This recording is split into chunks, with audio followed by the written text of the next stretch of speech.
Selamat sore pemirsa, salam jumpa. Senang sekali Nusa Tenggara Timur hari ini kembali hadir ke hadapan Anda. Sejumlah informasi menarik dan teraktual seputar Nusa Tenggara Timur telah kami siapkan untuk Anda. Mengawali perjumpaan kita, berikut cuplikan berita utama hari ini. Tersangka kasus pembunuhan ibu dan anak, Ira Uwa, dipindahkan ke lapas wanita. Warga diimbau waspadai hari tanpa hujan kategori ekstrim panjang di Nusa Tenggara Timur.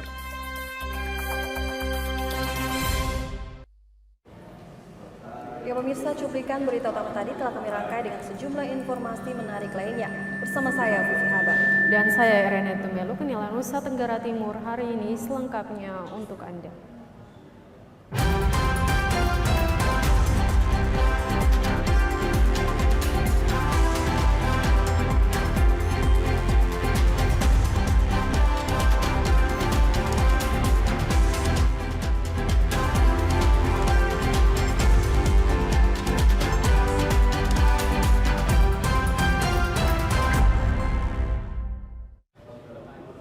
Kita awali informasi pertama dari Kota Kupang. Tersangka kasus pembunuhan ibu dan anak dipindahkan ke lapas wanita Kupang setelah berkasnya dinyatakan lengkap oleh Kejaksaan Negeri Kota Kupang.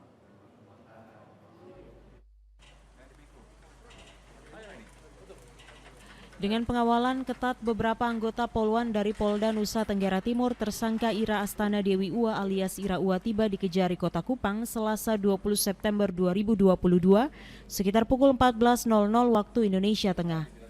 Ira Uwa diserahkan ke jaksa dalam keadaan tangan diborgol beserta sejumlah barang bukti dan berkas perkara. Istri dari terdakwa Randi Bajide itu saat diserahkan ke Kejari Kota Kupang mengenakan baju tahanan berwarna orange nomor 6, celana legging ketat berwarna biru dongker dan sepatu flat warna hitam. Kasipenkum Kejati Nusa Tenggara Timur Abdul Hakim menjelaskan berkas perkara Irawati Astana Dewi Uwa telah diserahkan oleh penyidik Polda Nusa Tenggara Timur ke Jaksa Penuntut Umum Kejari Kota Kupang. Menurut Abdul Hakim, Ira Uwa akan ditahan di lapas wanita selama 20 hari ke depan sambil jaksa penuntut umum mempersiapkan dakwaan. Tanggal 20 September 2022, berkas perkara Ira telah diserahkan oleh penyidik ke jaksa penuntut umum. Nah, setelah diteliti tadi sama jaksanya lagi, selanjutnya tersangka IU ini akan dilakukan penahanan selama 20 hari di lapas wanita Kupang. Sedangkan untuk pasalnya sama dengan yang sebelumnya, pasal 340 dan 338 Junto 55 ayat 1 keduanya. Kenapa bukan ke satunya? Karena ini keduanya dianggap yang menganjurkan. Dan ancaman hukumannya maksimal ya seumur hidup. Jika dalam persidangan nanti ada akta keterlibatan pihak lain, maka akan ditindaklanjuti. Saat ini Ira Uwa masih dalam masa pengenalan lingkungan sehingga ditempatkan di sel khusus selama 2 minggu, terpisah dengan tahanan lainnya. Dari Kota Kupang, Nyongki Malelak, TVRI NTT. Sementara itu pemirsa, setelah dilakukan tahap 2, tersangka kasus pembunuhan mendiang Astrid Manafe dan Lael Makabe siap disidangkan. Barang bukti yang dipakai dalam sidang terdakwa Randi Bajide akan dipakai untuk mengadili tersangka Ira Uwa.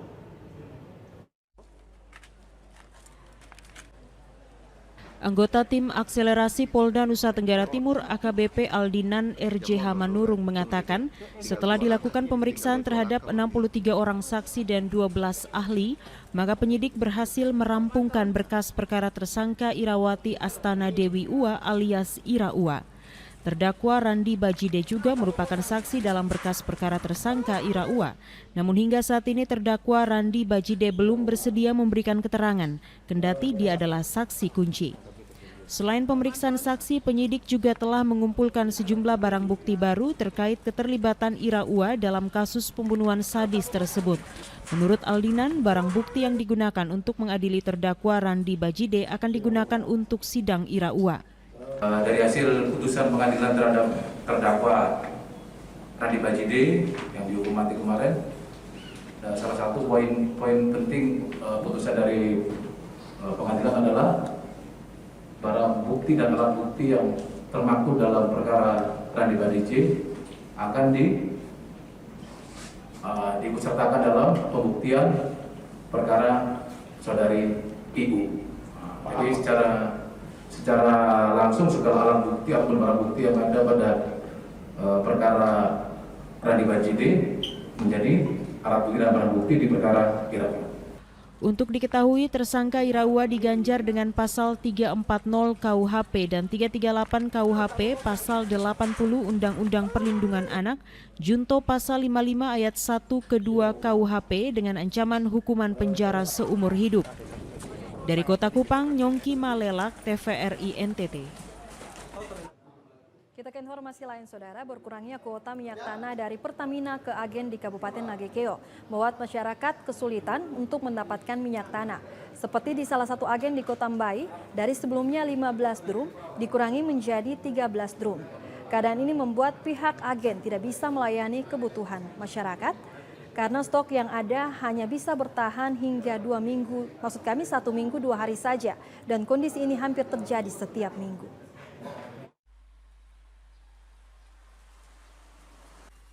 Kelangkaan minyak tanah di Kabupaten Nagekeo terus terjadi belakangan ini. Kelangkaan minyak tanah ini mengakibatkan keresahan bagi masyarakat. Yohanes Petrus Samu, salah seorang agen minyak tanah, menjelaskan kelangkaan minyak tanah terjadi hampir setiap minggu dan sudah berlangsung lama. Sulitnya warga mendapatkan minyak tanah ini disebabkan pihak Pertamina mengurangi kuota dari sebelumnya 15 drum menjadi 13 drum.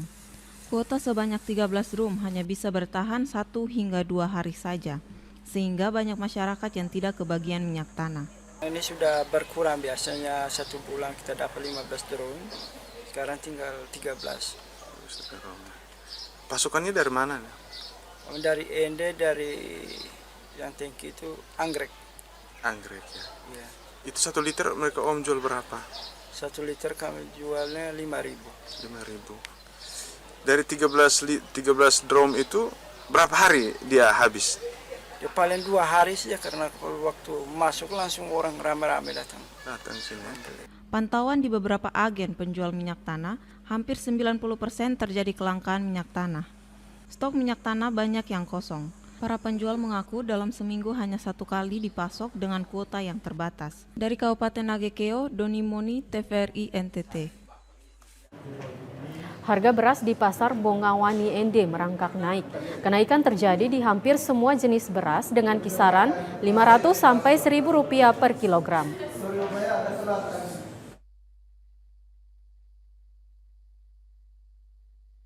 Kenaikan harga bahan pokok terjadi di pasar Bongawani Ende. Salah satunya harga beras terpantau naik dengan besaran kenaikan Rp500 hingga Rp1.000 per kilogram. Muhammad Jufran, pedagang beras, mengatakan kenaikan harga beras ini dampak dari kenaikan harga bahan bakar minyak. Pantauan di pasar tradisional Mongawani, Kota Ende misalnya, harga beras Bramo Makassar dari Rp10.500 per kilogram naik menjadi Rp11.000. Harga beras IR yang sebelumnya dijual Rp9.500 per kilogram naik menjadi Rp10.000. Sementara beras jenis Bengawan dari harga Rp11.000 naik menjadi Rp12.000 per kilogram. Ia berharap pemerintah segera melakukan operasi pasar sehingga harga beras di pasaran dapat kembali normal. Sebagai pedagang beras eceran, jelas ada kenaikan harga. Dari yang biasanya karena transportasi juga sudah naik juga.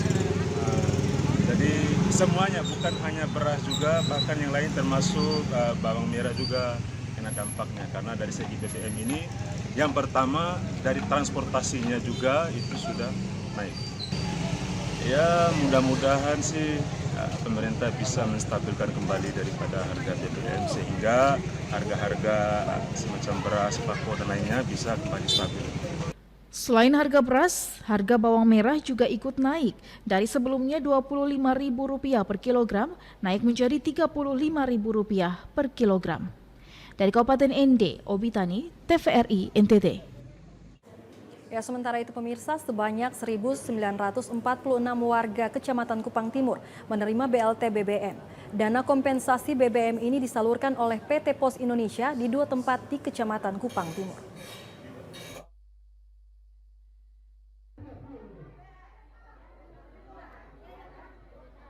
Beginilah suasana penyaluran bantuan langsung tunai atau BLT BBM di kantor Camat Kupang Timur.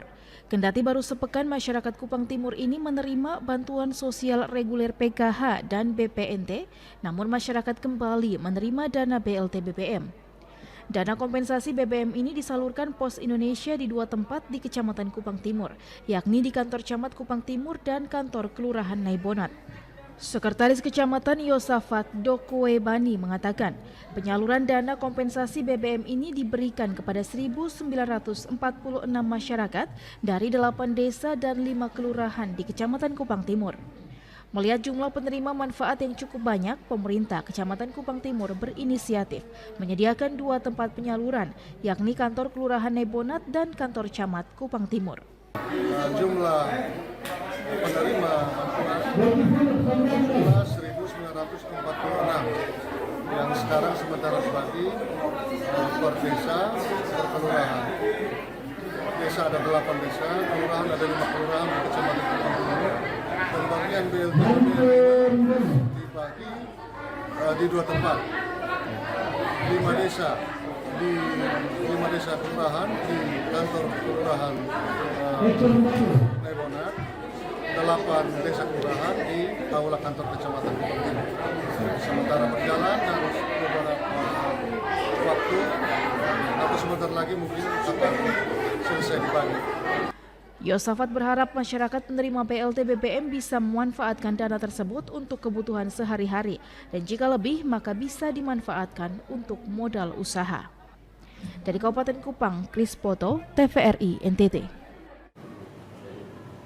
Ya pemirsa, produk UMKM lokal di Labuan Bajo menjadi pilihan utama wisatawan.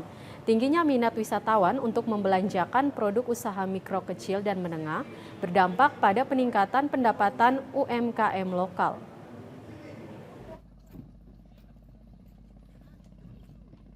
Kunjungan wisatawan yang terus meningkat ke Labuan Bajo, Kabupaten Manggarai Barat, memberi angin segar kepada seluruh masyarakat, khususnya masyarakat yang menggantungkan pada mata pencaharian di sektor pariwisata, seperti para pelaku UMKM, berdasarkan informasi Direktur Perumda Bidadari Badan Usaha Milik Daerah, mencatat ada peningkatan tinggi pendapatan UMKM lokal.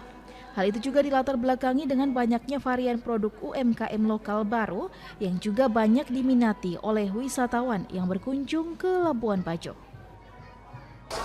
Untuk penjualan produk UMKM akhir-akhir ini cukup meningkat dibandingkan dengan tahun lalu ya. Kan kita tidak bisa banding di masa 2019, tapi kita banding masa-masa pemulihan setelah Covid.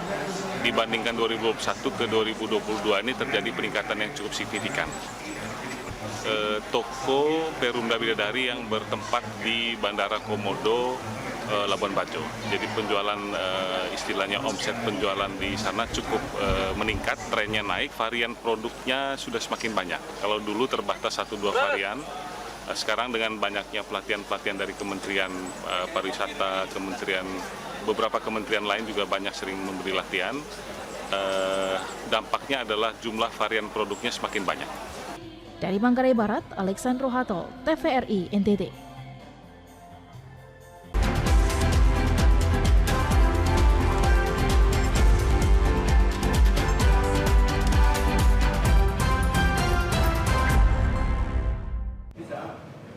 Terima kasih Anda masih bersama kami di Nusa Tenggara Timur hari ini. Ya, kita ke informasi selanjutnya pemirsa. Siswa SMP di Kabupaten Manggarai Barat, Nusa Tenggara Timur melaksanakan ujian nasional berbasis komputer di tengah hutan lantaran sulitnya mengakses jaringan internet dari lingkungan sekolah.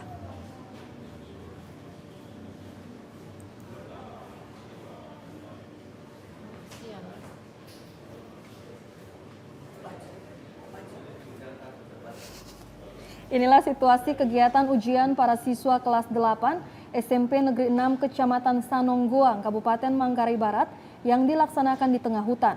Lokasi ini dipilih oleh pihak sekolah karena layanan jaringan internetnya cukup baik untuk mengikuti UNBK. Dalam tayangan video yang direkam oleh Kepala Sekolah SMP 6 ini, terlihat keseriusan para siswa dalam mengikuti ujian meskipun berada di tengah hutan.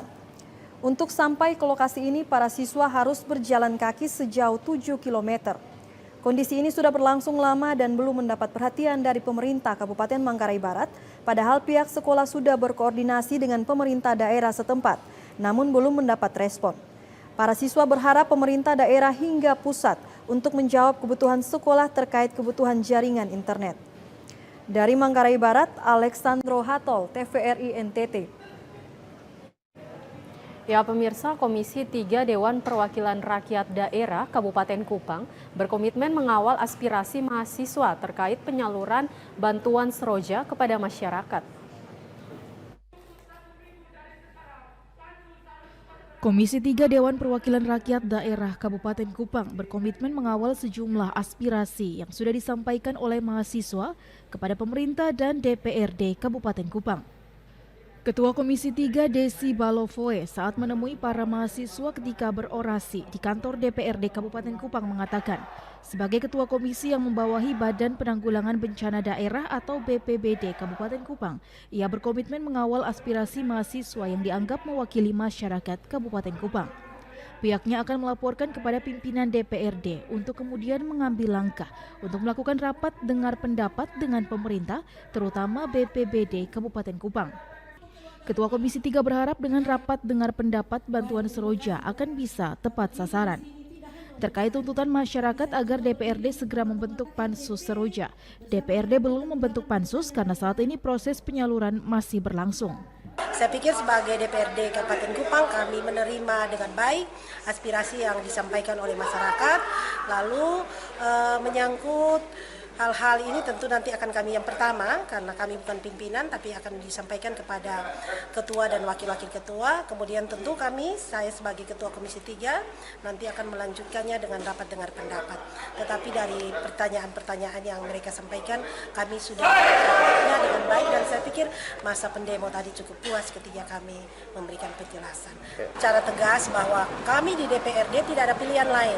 Pilihan kami itu tidak cuma satu, dan kami tidak diberikan pilihan lain. Hanya satu, yaitu kami berpihak kepada rakyat. Tetapi bahwa dalam keberpihakan kepada rakyat kami juga bekerja tidak di bawah tekanan siapapun. Sehingga terhadap aspirasi untuk membentuk pansus, saya pikir ini adalah aspirasi yang kami tampung. Lalu kita juga akan melihat dulu proses penyaluran yang masih sementara berlangsung. Sementara itu, Mesak Mbura, salah satu anggota DPRD Komisi 3 menambahkan, dalam fungsi pengawasan DPRD Kabupaten Kupang hingga saat ini terus memantau semua proses penyaluran dana bantuan seroja dengan terus meminta BPBD sebagai leading sektor untuk mempercepat proses penyaluran dana tersebut.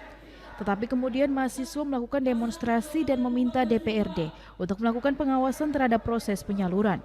Maka hal ini menjadi atensi dan mengingatkan DPRD untuk memperkuat proses pengawasan. Untuk itu pihak DPRD berkomitmen untuk mengawasi kerja-kerja BPBD lebih lagi dalam menyalurkan BPND. Karena kami sangat menghargai apa yang disuarakan teman-teman kita, adik-adik kita, mahasiswa. Kami punya pikiran yang sama, kita berjuang sama, kita memberikan pengawalan terhadap proses pembangunan termasuk bantuan dana seroja. Kami 3 dan beberapa waktu lalu ada RDP. Kemudian kami juga menegaskan kepada Badan Bencana untuk mempercepat proses penyelesaian pembayaran kepada saudara-saudara kita yang terdampak seroja. Dan memang proses itu sementara jalan. Itu laporan dari Bapak Kepala Dinas bahwa 4.000-an sudah terverifikasi dan siap dibayarkan dan akan berlanjut. Berarti tersisa 7.000 lebih. Dengan memperkuat model pengawasan yang lebih ketat terhadap penyaluran dana seroja, Mesak Mbura berharap penyaluran akan tepat sasaran. Dari Kabupaten Kupang, Kris Poto, TVRI NTT. BMKG Stasiun Klimatologi Lasiana Kupang merilis hari tanpa hujan kategori ekstrim panjang karena lebih dari 61 hari tidak turun hujan di wilayah Nusa Tenggara Timur semakin meluas. Kondisi ini dapat mengakibatkan bencana kekeringan meteorologis. Karena itu warga dihimbau untuk menghemat penggunaan air bersih agar bisa dimanfaatkan untuk memenuhi kebutuhan selama musim kemarau berlangsung.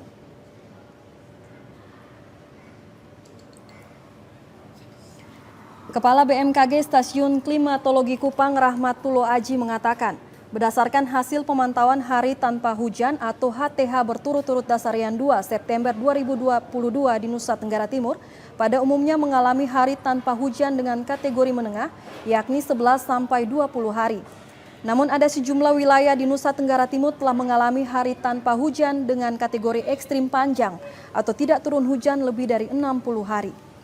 Daerah yang mengalami hari tanpa hujan ekstrim panjang adalah Kabupaten Sumba Timur, meliputi daerah Melolo, Wanga, Kawangu, Kananggar, Tawui, Ramangaru, Praiwitu, dan daerah Kamanggi. Kabupaten Saburai Jua terjadi di wilayah Terdamu, Sabu, dan Dayeko. Kabupaten Rotendao meliputi daerah Olivulihaa, Veapopi, dan Busalangga. Kota Kupang terjadi di Fatubena dan Manulai II. Untuk Timur Tengah Selatan, sekitar Panite, Bentuka, dan Oebelo. Kabupaten Timur Tengah Utara sekitar Oenunu, Mamsena, Insana, dan Sapaan. Kabupaten Flores Timur sekitar Boru, dan Kabupaten Belu sekitar Fatubenao, Wedomu, dan Haikesak. Kondisi HTH ekstrim panjang dapat mengakibatkan bencana kekeringan meteorologis, sehingga masyarakat di wilayah-wilayah yang terdampak agar meningkatkan kewaspadaan. Masyarakat diharapkan menghemat penggunaan air bersih agar bisa dimanfaatkan untuk memenuhi kebutuhan selama musim kemarau berlangsung. Para petani diharapkan agar menanam tanaman yang tidak membutuhkan banyak air agar berpeluang memberikan hasil untuk dipanen di musim kemarau. Selain itu, potensi kebakaran hutan dan lahan juga meningkat di tengah kondisi kekeringan, sehingga masyarakat perlu menghindari kegiatan yang dapat memicu titik api di area terbuka. Tim Liputan TVRI NTT. Pemirsa, pemerintah telah menetapkan jumlah kebutuhan formasi instansi pusat dan daerah pada penerimaan P3K pada tahun 2022. Namun, UPT BKN Kupang menyampaikan belum menerima jadwal pasti pelaksanaan seleksi P3K ini.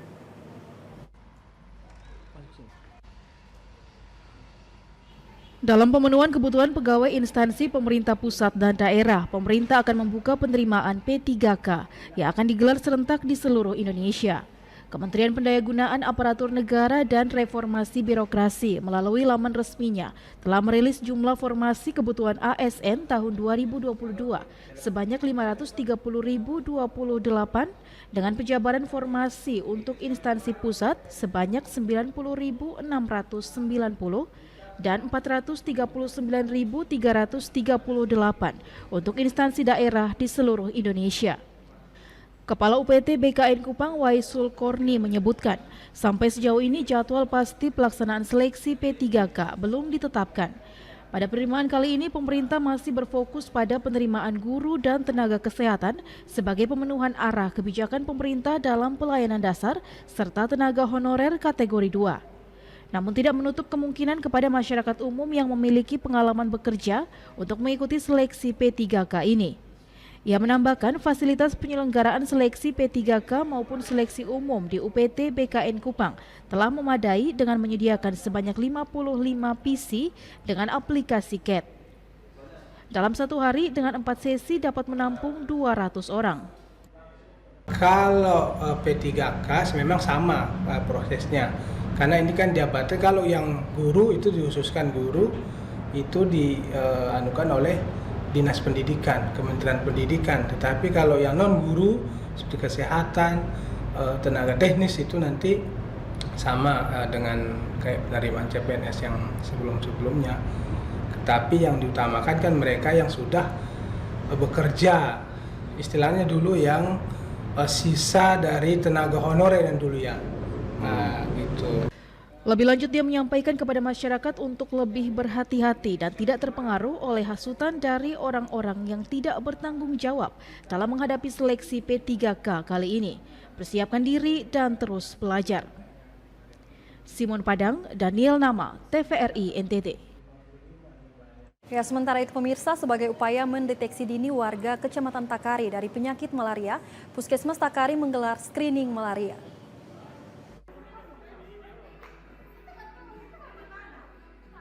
Beginilah suasana screening malaria yang digelar Puskesmas Takari saat pelaksanaan vaksin COVID-19 oleh Dinas Kesehatan Kabupaten Kupang bekerja sama dengan Muhammadiyah NTT. Nampak setiap masyarakat yang hendak divaksin diambil sampel darahnya, kemudian dilakukan screening untuk memastikan apakah memiliki riwayat malaria atau tidak.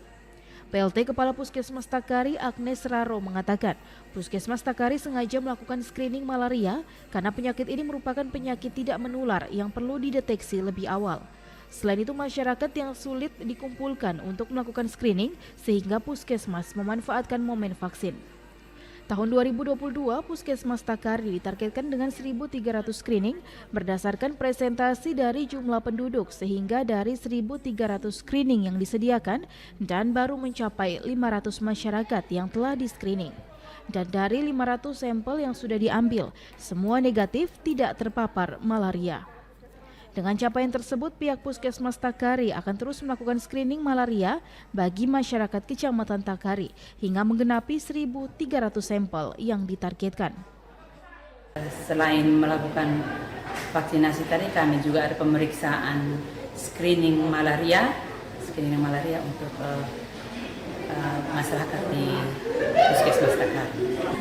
Kami di Puskesmas Takari itu ada memiliki target untuk masyarakat harus dilakukan screening malaria berdasarkan jumlah penduduk kami itu 1 tahun itu harus paling kurang minimal itu di screening sebanyak 1.300. Jadi ketika ada kesempatan untuk screening, ada masyarakatnya banyak, pasti kami akan melakukan screening malaria itu. PLT Kepala Puskesmas Takari berharap melalui screening malaria ini, masyarakat Kecamatan Takari bisa bebas dari penyakit malaria yang sewaktu-waktu dapat menyerang masyarakat. Masyarakat yang hasil tesnya negatif diharapkan tetap menjaga kesehatan. Dari Kabupaten Kupang, Kris Poto, TVRI NTT. Ya pemirsa, rangkaian Festival Wolobobo juga dapat berlanjut sampai ke tingkat kecamatan guna menggairahkan masyarakat untuk bangkit menata kehidupan ekonomi. Salah satunya dengan mengoptimalkan potensi diri termasuk keunikan budaya yang bisa dijadikan sebagai kekuatan dasar dunia pariwisata di Kabupaten Ngada.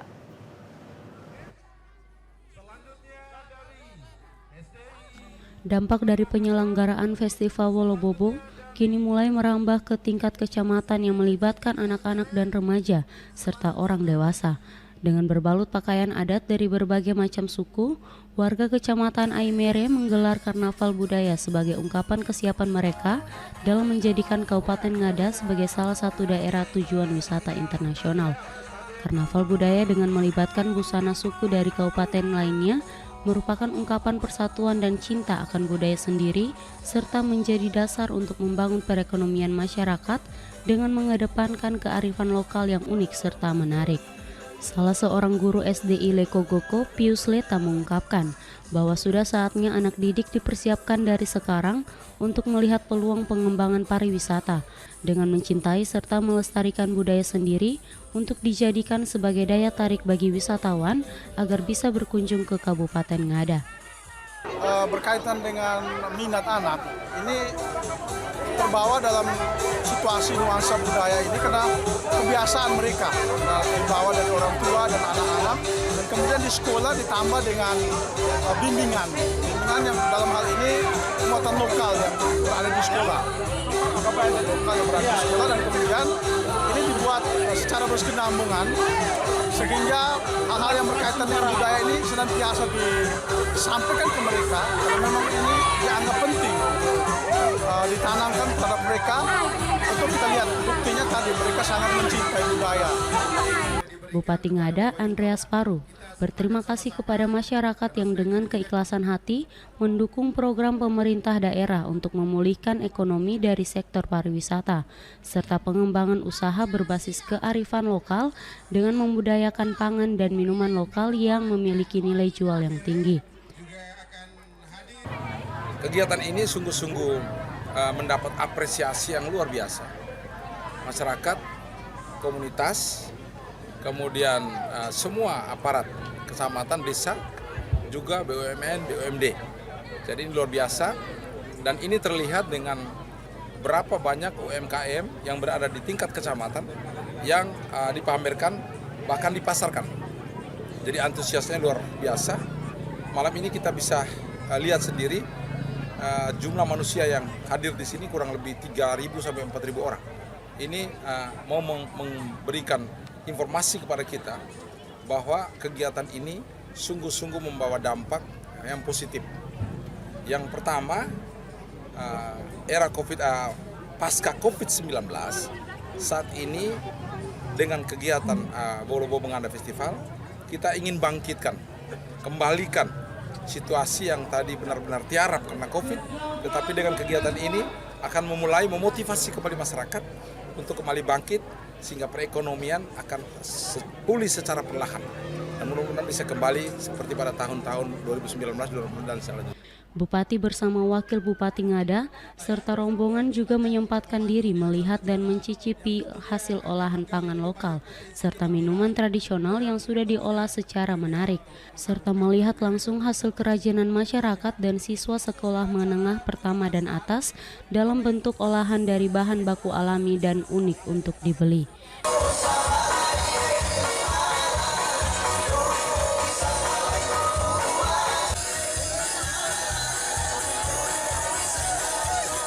Dari Kabupaten Ngada, Lexi Nunu, TVRI NTT.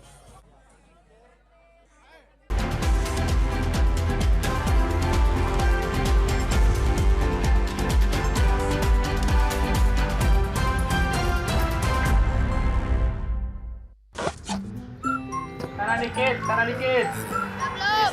Geser lagi. Besok.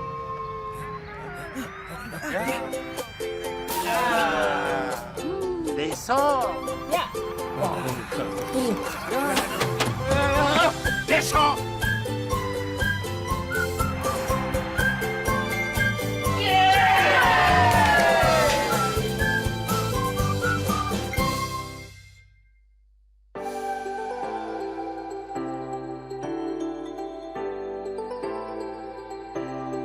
Halo Sobat Digital, gak enak kan kalau kamu nonton TV gambarnya masih bersemut seperti ini?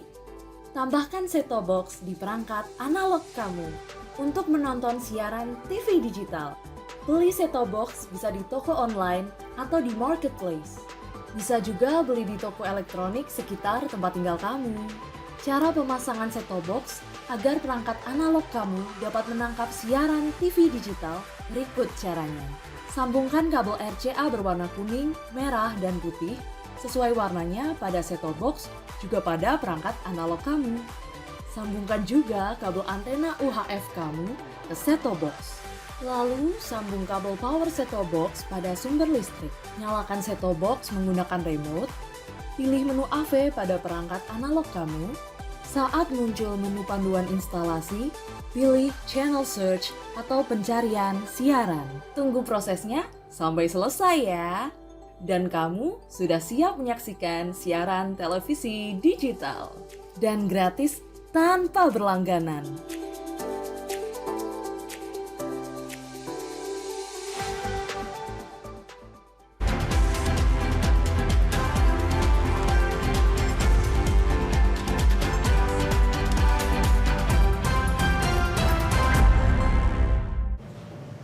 Terima kasih Anda masih bersama kami pemirsa.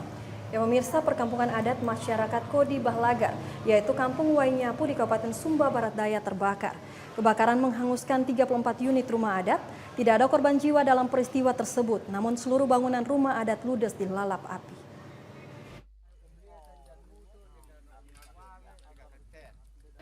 Video amatir yang direkam oleh warga memperlihatkan kebakaran rumah adat di perkampungan Wainyapu, Desa Maliti, Bondo Ate, Kecamatan Kodi Bahlagar. Kebakaran terjadi sekitar pukul 2 dini hari dan tidak ada korban jiwa. Api yang merambat dengan cepat karena bahan bangunan yang mudah terbakar membuat penghuni dan warga kesulitan untuk menyelamatkan barang-barang berharga milik mereka. Sedikitnya sekitar 18 rumah adat dari 8 suku yang ludes terbakar. 8 suku itu masing-masing suku Wai Jolo Wawa, ada 3 rumah adat. Suku Wai Katari 2 unit rumah adat, Uma Buga dan Uma Watu Gela. Sedangkan suku Wai Homba 2 rumah adat yakni Uma Kahubu dan Kadele. Selanjutnya suku KH Katoda ada 3 unit rumah adat yaitu Uma Katoda, Uma Ugur dan Uma Pali. Suku KH Malagu 1 rumah adat. Suku Baroro 3 rumah adat, suku Waigali 2 rumah adat, suku KH Deta 2 unit rumah adat, Uma Habayo dan Polo. Usai kejadian, Dinas Sosial Kabupaten Sumba Barat Daya melalui bidang penanggulangan bencana daerah langsung memberikan bantuan tenda darurat dan bahan makanan.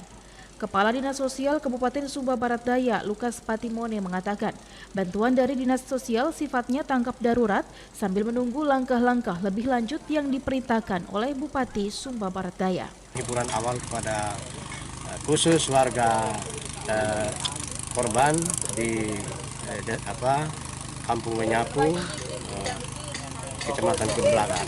Jadi kehadiran kami dari Dinas Sosial pada sore hari ini adalah salah satu kegiatan tanggap Dinas Sosial Kabupaten Sumba Barat Daya untuk memberikan.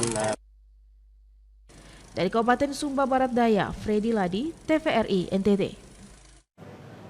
Pemirsa, Balai Pengelolaan Transportasi Darat Wilayah 13 Nusa Tenggara Timur menggelar lomba mural atau melukis dengan tema keselamatan berlalu lintas.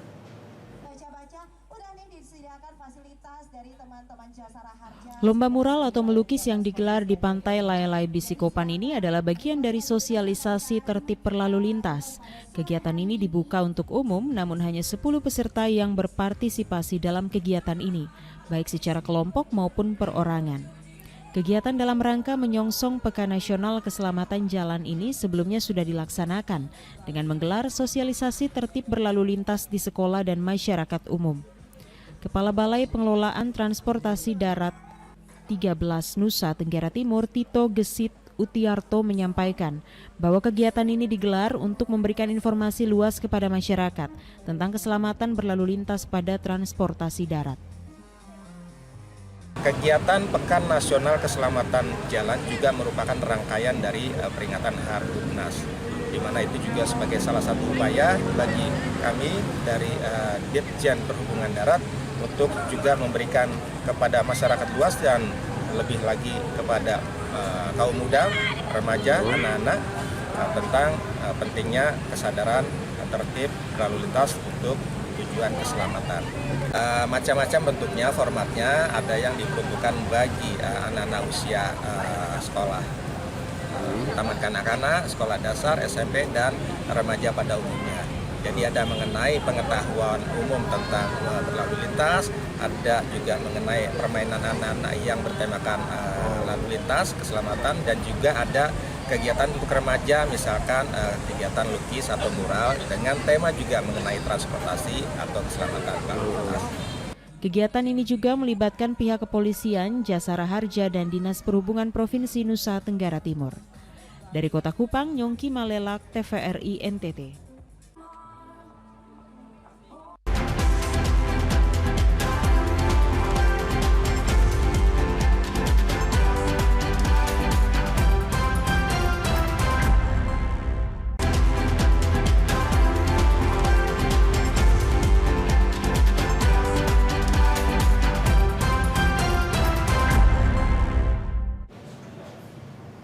Terima kasih Anda masih setia bersama kami, pemirsa. Ya, kita ke informasi selanjutnya, pemirsa. SMK Negeri 6 Kupang mengadakan workshop terkait penyelarasan kurikulum dan bahan ajar.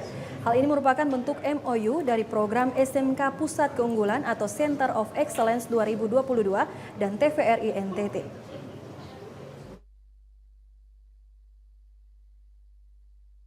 SMK Negeri 6 Kupang merupakan SMK yang pembelajarannya berbasis IT, di mana memiliki 5 program studi yakni rekayasa perangkat lunak, teknik komputer jaringan, otomatisasi tata kelola perkantoran, akuntansi keuangan dan lembaga, serta desain komunikasi visual yang dulunya bernama multimedia. SMK Negeri 6 Kupang juga merupakan salah satu sekolah di Nusa Tenggara Timur yang dipercayakan mengelola program pusat unggulan, bentuk dari implementasi sebagai sekolah pusat unggulan yang terkonsentrasi pada program studi desain komunikasi visual atau DKV.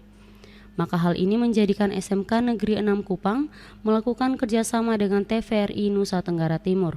Kerjasama dengan TVRI Nusa Tenggara Timur mengenai penyelarasan kurikulum. Hal ini dilakukan agar hasil karya dari para siswa-siswi SMK Negeri 6 Kupang siap dipakai dalam dunia kerja. Kepala Sekolah SMK Negeri 6 Kupang, Asalah Tang, berharap penyelarasan kurikulum antar prodi DKV dengan TVRI Nusa Tenggara Timur dapat melakukan link and match antara sekolah dan dunia kerja dalam proses pembelajaran. Beliau juga berharap jangka waktu kerjasama ini tidak dibatasi dan terus berlanjut walaupun sebenarnya secara normal kerjasama yang dilakukan hanya selama 3 tahun. Harapan kami adalah bagaimana kami melakukan penyelarasan kurikulum antara program studi DKV dengan TVRI. Jadi penyelarasan kurikulum ini bermaksud untuk melakukan link and match antara sekolah dan dunia kerja dalam proses pembelajaran. Sehingga kompetensi yang dihasilkan oleh siswa atau kompetensi yang dimiliki oleh siswa melalui proses belajar di SMK itu dibutuhkan juga oleh dunia kerja, bukan saja TVRI tapi di perusahaan-perusahaan yang terkait dengan komunikasi dan visual. Dari Kota Kupang, Esther Siubelan, Kristo Dapo, TVRI NTT.